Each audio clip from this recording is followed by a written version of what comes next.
banquier ou le partenaire qui souhaite vous accompagner ou investir dans votre projet, on va effectivement valider l'idée du projet. Donc, on est dans le domaine du tourisme ou l'hôtellerie, ou ça peut être, comme on a dit, de la location meublée simple. Donc, on part sur une idée. De l'idée, on a effectivement ici cette notion d'équipe.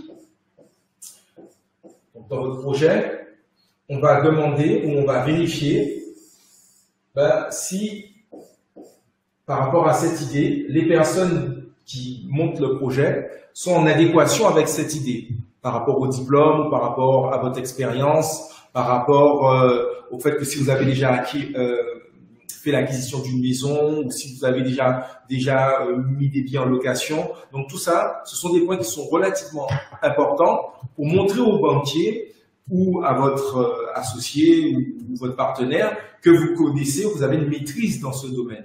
Et ça, il ne faut pas le mettre de côté, d'accord? C'est très important. C'est pour ça que ce soit la banque ou les organismes financiers pour les subventions, ils demandent le CV.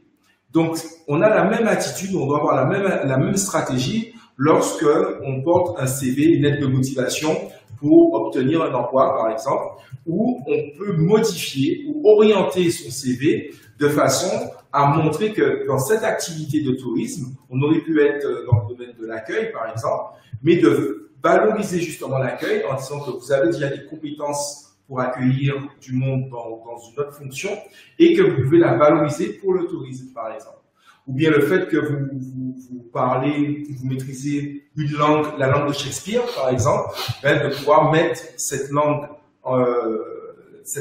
étrangère en avant pour expliquer que vous allez effectivement aller toucher une cible particulière. Donc ici, l'équipe, c'est par rapport au CV. Alors, le CV apparaît en général en annexe lorsqu'on présente le dossier de financement, mais vous pouvez, dans votre présentation du dossier, quand vous présentez l'équipe, vous mettez les fonctions, les compétences ou éventuellement les succès. Parce que c'est vrai que le CV, ça fait plus scolaire.